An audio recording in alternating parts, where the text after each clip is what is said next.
السلام علیکم ورحمت الله وبرکاته. ګرانو کتونکو زه کریم محمد ظفر عثماني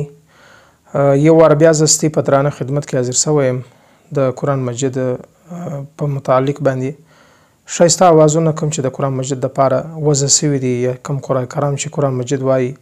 په شایسته اوازو سره نو دغه رقم ما په تیر سی ویډیو کې هم ما یو څه خبرې کړې وې چې د قرآن مجید حواله او د حدیثو حواله چې رسول الله صلی الله علیه وسلم چې کوم فرمان مبارک و چې د قرآن مجید په حواله سره څه و هغه دا و چې تاسې رسول الله صلی الله علیه وسلم ارشاد مبارک دی چې تاسو قرآن مجید ووایاست د عربو پر طریقو باندې او بل روایت دا دی رسول الله صلی الله علیه و آله وسلم چې تاسې قرآن مجید شایسته کوي په خپلو اوازو سره چونکه قرآن مجید په خپل شایسته کتاب دی اهم کتاب دی افضل کتاب دی زه دا وایم چې موږ خپل ځان چې دی هغه موږ په قرآن مجید سره شایسته کوو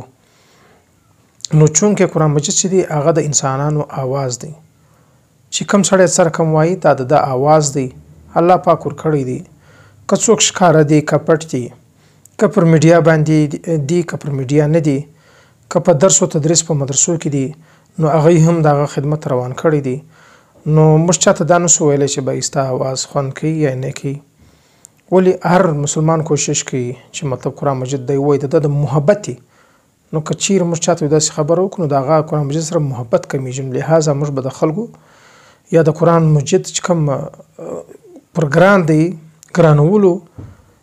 کوم کسان چې دی هغه به موږ د قرآن مجید سره نه لرې کوو بلکې رانږدې کوو بیا که څوک وایي که نه وایي باید چې موږ په چا دغه ونه کړو ولې دا فرض کار نه دی لازمي نه دی بس دا یو ښایسته کار دی یو ښه خوند کوي چې څوک یې وکړي که نه وکړي مسله نه ده هېڅ تاوان نه کوي نو باید پر دې دا دی چې د قرآن مجید الفاظ صحیح کول ادایي صحیح کول هغه فرض دی داسې فرض دی لکه پر موږ چې لمونځ فرض دی ولې په وجه سره د دې چې دا کم قرآن مجید الفاظ ادایي چې دا موږ په لمانځه کې هم وایو موږ چې لمونځ کوو نو خو هغه ګرده د قرآن مجید الفاظ دي نو که د قرآن مجید الفاظ د انسان د نه صحیح د الف س ونیسي تر یا پورې نو د لمونځ نه سو صحیح چې لمونځ نه سو صحیح نو بیا نقصان کیږي خبره نو لهذا د علماء کرام او قرآن کرام دا کوشش چې مطلب موږ د خلکو او د الله په مابین کې جوړ او محبت راولو نو لهذا عرب چې بیا کم دی عرب دوی طریقې په دې کې ډېرې مشهورې دي یو هغه طریقه ده چې د مکه مکرمه یا مدینه منوره چې کومه امامان دي هغوی چې کله لمونځ ورکوي نو د چې کومې طریقې استعمالوي یا کومه لهجه کم انداز په کم سپیټ یا په رفتار سره چې دی دا توري الفاظ چې دی ادا کوي نو یو دا سټایل دی د عربو دی د مکه مکرمه مدینه منوره سعودیه عربیه او دویم سټایل چې دی دویمه طریقه انداز یا لهجه چې د هغه د مصر ده چې د مصر والا چې کله قرآن مجید وایي نو سوکه سوکه یې وایي پر یو سټیج باندې کښیني هلته د قرآن مجید سوکه سوکه وایي که چیرې 15 منټه یا 10 منټه یا 15 منټه یا 20 یا نیمه ګنټه هم راځي چې مصر والا قرآن مجیدونه مطلب تلاوت کوي پر سټیج باندې څومره چې ما اورېدلی دي څومره چې زما د اورېدو مطابق چې کوم علم ماته سته هغه دا چې عربو اکثر اوقات چې کله د مصر والا کله چې دی تلاوت کوي یا کله د تلاوت پروګرام جوړي قرآن کرام راغواړي نو دی په دوو موقعو کې راغواړي اوله موقع خدای چې د دوی واده یا خوشحالي په هغه کې دی خرچه کوي یو د مصر یو کاري خپل په علاقه کې راغواړي چې هغه دوی ته تلاوت کوي دا نور خلک ورته ناست دي اوري خوند پراخ او بل داسې طریقې دویمه موقع داسې ده چې هغه کله یو پودګیسه وي یو د یو چا یو خپل د دنیا ستللی نو بیا دی کوشش کوي چې مطلب دی له یو کاري راځي دی ته تلاوت کوي د دې مطلب خپل غم پالکه کوي یا کوم حقیقت چې هغه دی ځان ته معلوموي ولې قرآن مجید یو داسې کتاب دی چې په دې کې د زندګۍ د تېرولو پوره ترتیبات کې پکښې دي معلومات کې پکښې دي نو کم خلک چې بیا په معنا پوهي هغه ته بیا ډېر معلومیږي چونکې عرب د دې ژبه چې د هغه عربي ده نو قرآن مجید هم په عربي دی نو کله چې دې ته ویل کېږي د دې بیا تر موږ زیات ښه سره په خلاصېږي. او په موږ کې چې بیا کم د عرب څخه علاوه کم عجم خلک دي د هغوی بیا چې کوم د دې فن ماهر دي لکه علما چې د هغوی عربي زده وي قرآن و حدیث سره ولد دي د هغوی هم په دې شي ډېر سر خلاصېږي په معنا یې هم سر خلاصېږي. نو کله چې یو قاري قرات وایي نو د دې سر په خلاصېږي که چیرې لمونځ ورکوي یا یو قاري قرات وایي د دې سر په خلاصېږي چې دا کوم قاري چې لمونځ ورکوي یا کله چې د یو قرات وایي پر یو موقع پر یو سټیج باندې نو دته درک ورکوي چې دا اوس د کم آیاتونه وایي په دا آیاتو کې الله تعالی څه فرمایي نو سر په خلاصېږي. او قاري چې بیا دی هغه قاري چې مطلب د قرآن مجید یې زده کړي په الفاظو ادایګي یې زده کړي او په معنا یې زده کړي او په اواز یې زده کړي او بیا علم هم ورسره وي نو کله چې بیا د قرآن مجید وایي نو مسجد بیا نور هم د ښه خلک پوکولی سي په کچیري د ویل چې دا یو قسم دعوت دی هغه خلک په پوکولی سي چې مطلب دی اوس دا ټیم کم آیتونه وایي بېشکه دې ترجمه نه کوي لیکن چې کله دی وایي نو د ویلو څه د پر مخ چې کوم اثرات دي د هغه څه دا معلومیږي چې مطلب دا کاري اوسه دی کم آیتونه وایي دا د غم آیتونه دي دا د خوشحالۍ آیتونه دي دا د حکمیه آیتونه دي دا مطلب مختلفه چې کوم ذکرونه سوي دي په قرآن مجید کې کوم احکام بیان سوي دي نو یا حکمونه بیان سوي دي کومې طریقې چې بیان سوي دي نو کله چې یو کاری وایي د هغه سر په خلاصېږي. نو چونکې د تلاوت په میدان کې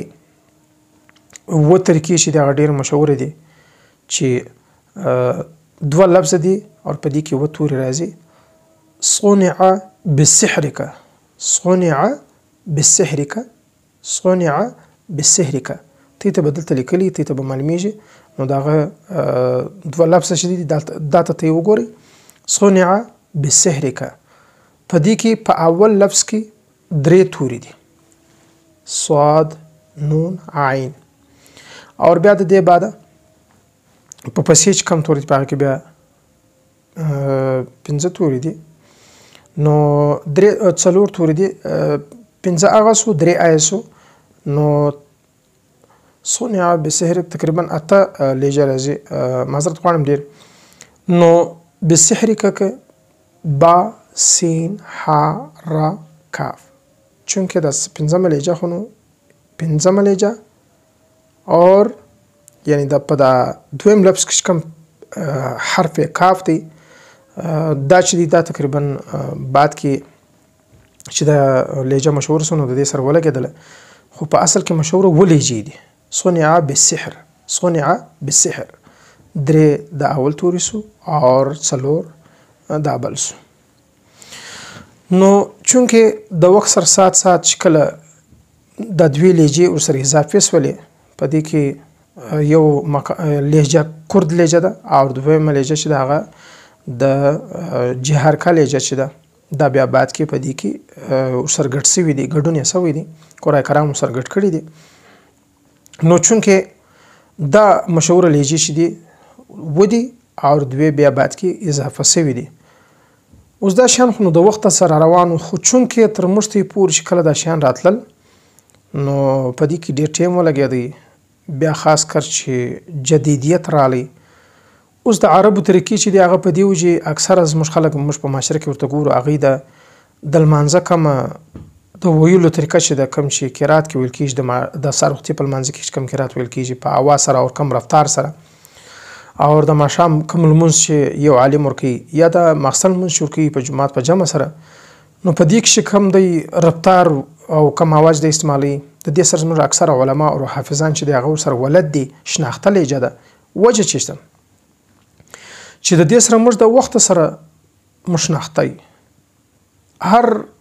دویم دریم کور یو کس چې دی که نري که ښځه که ځواني که سپینجري که سپین سري که پیغلې ځوانه ښځه که کوچنیانې که ځوانانې اکثره خلک چې دي هغوی د عج کوم چې سعادت دي د هغه سره د دوی تعلق راځي عجله چې ځي نو چې دوی کله عجله ولاړ شي نو هلته دوی هغه امامان چې واوري هغه طریقه ده نو چې کله عالمان هغه طریقه وایي په مدرسو کې هغه طریقه مشهوره سي حافظان یې هم وایي علما یې هم وایي په لمونځو کې هم وایي دغه یې هم وایي په پروګرامو کې هم وایي. پاته شو دا کم د مصر طریقه چې د کوم چې پر سټیج باندې دی قرات کوي په دې کې بیا د لهجې هم کوشش کوي بدلی په 15 منټه کې هم درې څلور لهجې وایي که ټیم بیا زیات 10 منټه 15 شل منټه په دې کې بیا د یو لهجه هم 2-3 منټه یا 15 منټه ویلی سي څومره دی ویلی سي د سر طاقت او قوت دی لګیای وایي. نو د دې برعکس کم د عربو لهجه چې د مکه مکرمه مدینه منوره یعنی سعودیه عربیه هغه اکثره طریقه وایي لهجه وایي دا دی کښته کېدن یا پورته کېدن که په اواز کې یا په کشیدن کم مدونه چې دي یا غونې یا خفا یا کم وقفونه چې دي په هغه کې چې دي په هغه کې بیا عرب چې دي هغه بیا صرف یوه لهجه وایي او بیا د کښته پورته اواز کې کوي او مدونه کشي او وقفونه کې کوي یا په غنو په اخفاو کې د کم د لهجه چې د هغه دی کې ښکاره کوي. نو چونکې زموږ کوشش دا دی چې موږ څومره کوشش وکړو د هر یو کوشش دا دی چې د وخت سره سات چې د خلکو تعلق یا د علما کرام د طالبان د حفاظ کرام د علما د نور عام انسانان چې کله د موبایل سره د اوس موجوده دور تعلق راځي نو په هغه کې زموږ کوشش دا دی چې موږ خلکو ته دا شی وروښیو لکه څنګه چې ما په تیر سوي ویډیو کې وویل چې ډېر داسې کسان شته چې هغه د قرآن مجید ډېر هوا لري ډېر خوند ورکوي چې مطلب دی واوري یا دی په خپله زده کړي یا یې په خپل بچیان باندې زده کړي.